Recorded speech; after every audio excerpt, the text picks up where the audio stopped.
আমরা খাওয়া দাওয়া শেষ করে এমটিভি লাউঞ্জে রেস্ট শেষ করে এখন আমরা চলে যাচ্ছি, গেট ওপেন হয়েছে সেখানে। একটু পরে আমাদের ফ্লাইট ছাড়বে। তো আমার মেয়ে খুব এক্সাইটেড, যদি এবার নিয়ে আমরা 3বার যাচ্ছি থাইল্যান্ডে। তারপর যতবারই আসলে ব্যাংককে যাই ভালো লাগে আর কি, কারণ ওটা তো আসলে বেড়ানোর জায়গা, মনটা ফ্রেশ হয় বেড়াতে। আমরা লিঙ্কড বাসে উঠলাম, বাসটা আমাদেরকে নিয়ে যাবে ফ্লাইটের কাছে। সবাই দেখলাম খুব জলি মাইন্ডে যাচ্ছে। বেড়াতে যাওয়ার মজাটাই আলাদা। আমরা এখান থেকে উঠবো ইউএস বাংলার ফ্লাইটে। আমি দেখলাম যে ইউএস বাংলার প্লেনটা কিন্তু বেশ বড়, 2টো এন্ট্রি আছে। বড় প্লেন হওয়ার যে সুবিধা সেটা হলো একটু সেফ লাগে, ভালো লাগে। এর আগে আমরা 2বারই উঠেছি রিজেন্টের ফ্লাইটে, এবারই যাচ্ছি ফার্স্ট ইউএস বাংলাতে।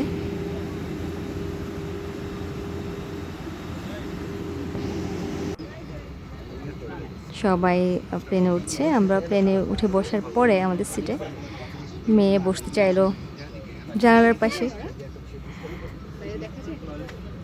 যদিও আমার খুব জানালার পাশে বসা পছন্দ, মেয়ের পছন্দটাই তো আগে। এখন আমাদের প্লেনটা মুভ করছে রানওয়েতে। তো এই সময়টা খুব ভালো লাগে, আবার একটু ভয়ও লাগে, কারণ এই যে রানওয়ে থেকে প্লেনটা যখন উপরে ওঠে বা ভেসে যায়, তখন মনে হয় যে না, একটু ভয় তো লাগেই, রিস্কি। আমরা এর আগে যে 2বার গিয়েছি থাইল্যান্ড, তখন কিন্তু আমরা চিরং থেকে গিয়েছিলাম, কিন্তু এবার আমরা যাচ্ছি ঢাকা থেকে। দেখতে পাচ্ছেন ঢাকা শহর ছেড়ে যাচ্ছি, সেটা দেখা যাচ্ছে। 2 থেকে 2.5 ঘন্টার মধ্যে আমরা থাইল্যান্ডে রিচ করে ফেললাম। এখন আমরা আসছি সুবর্ণভূমি এয়ারপোর্টে। আমার মেয়ে খুব এক্সাইটেড। আর এবার আমরা আসলে ব্যাংকক যাব না, যাব পরে। আমরা প্রথমে যাচ্ছি পাতায়াতে। পাতায়াতে আমরা 3 থেকে 4 দিন থাকার প্ল্যান। তো ওখান থেকে আমরা ব্যাংকক যাব, এই জন্য এবার ট্রিপটা একটু আলাদা। আপনাদেরকে এই ট্রিপে আমি দেখাবো কীভাবে আপনারা পাতায়া ইজিলি কম খরচে যেতে পারবেন।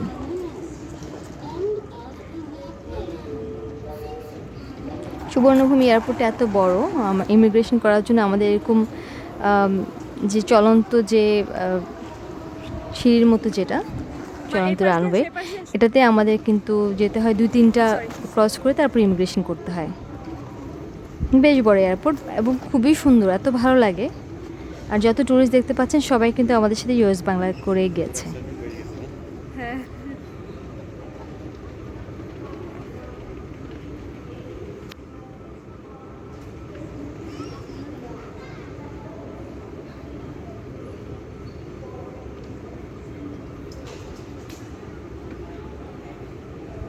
অনেক বড় সুবর্ণভূমি এয়ারপোর্ট। আমার সিঙ্গাপুরের পরে মনে হয় যে এটাই বেস্ট।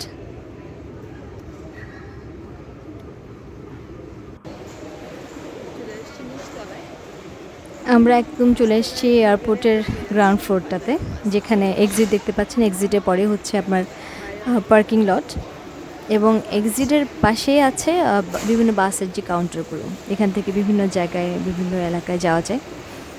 আমরা এই যে লম্বা লাইন দেখতে পাচ্ছেন, ওখান থেকে আমরা নিব পাতায়ার টিকিট। পাতায়ার টিকিট নেব আমরা এখান থেকে। আমার পার পার্সন 135 বাত বা 130 বাত করে নিয়েছি সম্ভবত। নেওয়ার পরে আমাদের বাসটা ছাড়তে আরও 1.5 ঘন্টা বাকি। তো 1.5 ঘন্টা আমরা এখানে একটা ফুড ক্যাফে আছে, এই ফুড ক্যাফেতে আমরা কিন্তু প্রতিবারই আসি। সেটা হলো ম্যাজিক ফুড পয়েন্ট। হ্যাঁ, ম্যাজিক ফুড পয়েন্ট। তো এখানে আমরা 1.5 ঘন্টা রেস্ট করব বাস ছেড়ে আগ পর্যন্ত, আর কিছু খাবো, কিছু রিফ্রেশ হব। খাবারগুলো বেশ ভালোই। এখানে খাবার নেওয়ার যেটা মেইন ওয়ে, সেটা হচ্ছে প্রথমে আপনাকে টোকেন নিতে হবে। কত টাকার টোকেন নেবেন সেটা আপনি যখন শো করবেন তখন আপনাকে ফুড দেবে। এটা হচ্ছে হ্যান্ডমেড আইসক্রিম, বেশ মজা আইসক্রিমগুলো। এটা কিন্তু আবার হোমমেড আইসক্রিম, যেটা এটা কোকোনাট দিয়ে বানানো। প্রতিটা ফ্লেভারে কিন্তু আপনি কোকোনাটের টেস্টটা পাবেন।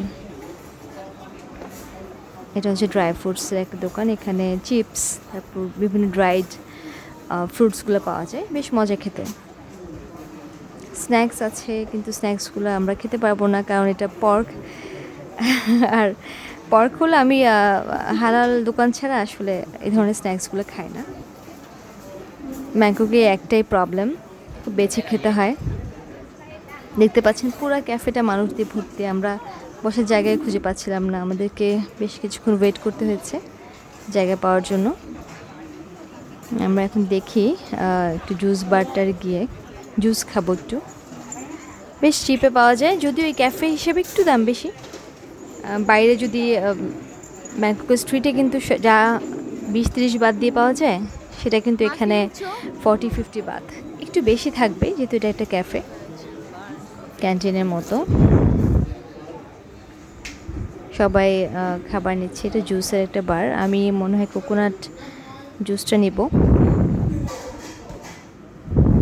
দামও কিন্তু মোটামুটি রিজনেবল, 40-50-60 বাতের মধ্যে পাবেন। খাবা কিছু জুস খাবা? এখানটা কফি পাওয়া যায়। এখানে লেখা আছে 40 নাকি 50 বাট। আমার মেয়ের ফেভারিট হচ্ছে ওয়াটারমেলন জুস, ওইটাই নিচ্ছে। এই যে কোকোনাট যে জুসটা, এটা 60 বাত দেখাচ্ছে, বাইরে কিন্তু 50 বাত দিয়ে একেবারে হোল কোকোনাট, ভেতরে কোকোনাট সহ পাওয়া যায়, টেন্ডার কোকোনাটটা।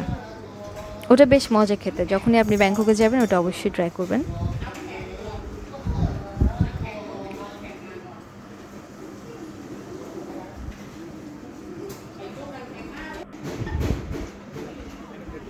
একটু পরে ঘুরে ঘুরে দেখাবো আমি আপনাদেরকে। এই যে এটা হচ্ছে এক ধরনের স্ন্যাক্স বার, খুব সুন্দর করে বিভিন্ন রকমের খাবার স্ন্যাক্স সাজানো, কিন্তু খাওয়া যাবে না কারণ আমি তো হালাল ছাড়া এগুলো খেতে পারবো না। একেবারে কর্নারে একটা হালাল দোকান আছে, ঘুরে নিতে হবে, হালাল লেখা থাকে অথবা অ্যারাবিয়ান ওয়ার্ড লেখা থাকবে, তাহলে ওটা হালাল বুঝবেন। এই ফ্রুটসগুলো কিন্তু সবখানে খেতে পারবেন। আমি সবচেয়ে বেশি খাই যেটা থাইল্যান্ডে, সেটা হচ্ছে ফ্রুটস আর হচ্ছে সি ফুড। সি ফুড হচ্ছে আমাদের জন্য হালাল, তো আমরা ওগুলোতে খাবই। আর হালাল লেখা ছাড়া আসলে খাওয়াটা সম্ভব না আর কি। আর যা আমি দেখলাম, ওদের এই খাবারগুলো কিন্তু খুবই সস্তা, দাম বেশি হচ্ছে আমাদের ইন্ডিয়ান যে খাবারগুলো বা বাংলাদেশি যে দোকানগুলো আছে, খাবারের দোকান, ওই খাবারগুলো, দেশি খাবার যখন খেতে যাবেন সব কিছুর অনেক বেশি এক্সপেন্স পড়ে যায়, অনেক দাম রাখে তারা। এটা ডার্ক রোস্ট, তো লোভনীয় লাগছে খাবারগুলো, সুন্দর করে সাজানো ডার্কের রোস্টগুলো। এরকম প্রচুর দোকান আমি একটা সাইডে দেখাচ্ছি, পুরো সাইডটাই এইসব দোকানে ভরা, বিভিন্ন রকমের রকমারি খাবার, ওদের নিজস্ব ফুডগুলো। আমার মেয়ের ফেভারিট ওয়াটারমেলন জুস নিয়ে এসে বসছে। আমরা অনেকক্ষণ পরে একটা বসার জায়গা পেয়েছি।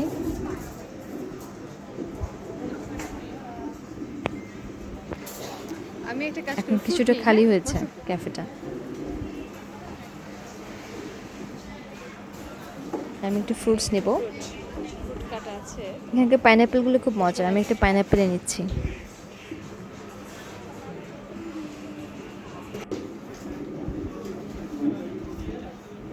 আমরা ওই হোমমেড যে আইসক্রিমটা আছে ওটা নিয়েছি, আমি নিয়েছি চকলেট ফ্লেভার, আর আমার মেয়ে নিয়েছে ভ্যানিলা ফ্লেভার। দুটোই কিন্তু বেশ মজা, কিন্তু দুটাতেই নারকেলের গন্ধ, মনে নারকেল তেল বা নারকেলের ইয়ে দিয়ে বানানো। আমার মেয়ে 50 বাত দিয়ে একটা ছোট ছোট ম্যাকারোনি নিয়েছে, ম্যাকারুনস।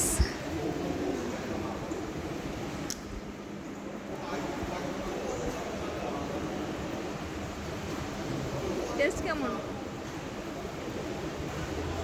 ভালো? মজা। এটা আমি নিয়েছি ফিশ চিপস, যেটা আমি একটু পরে পাতায় যাব, রাস্তায় খাওয়ার জন্য নিয়েছি। আমাদের টাইম হয়ে গেছে বাসের, আমরা এখন পার্কিং দিয়ে বাসের কাছে চলে গেছি। এক্সিট দিয়ে বেরিয়ে কিছুক্ষণ হাঁটলেই কিন্তু পাওয়া যায়, দেখা যায় এক্সিট থেকেই এই বাসগুলো। এখন আমরা লাগেজগুলো সেট হবে, তারপর আমরা বাস উঠবো সবাই। এটা হচ্ছে চিপেস্ট রুট পাতায়া যাওয়ার, একদম ইজিয়েস্ট অ্যান্ড চিপেস্ট রুট। তো এই ভিডিওতে আমি আপনাদেরকে দেখাচ্ছি যে সুবর্ণভূমি থেকে নেমে কীভাবে আপনারা বাসে করে পাতায়া যেতে পারেন, এবং একদম চিপে। পার পার্সন 130 বাত আসলে খুবই কম, কারণ আপনি যদি আলাদা করে ছোটো মাইক্রো বা কোস্টারে করে যান, তখন যেটা হবে যে প্রাইসটা আরও অনেক বেশি পড়বে। আমরা সবাই এখন বাসে উঠে গেছি। একটু পরে বাস ছাড়বে এবং প্রায় 2 থেকে 2.5 ঘন্টা। ইটস ডিপেন্ডস অন জ্যাম যদি থাকে একটু বেশি সময় লাগে, জ্যাম না থাকলে খুব তাড়াতাড়ি আসলে পৌঁছে যাওয়া যায়।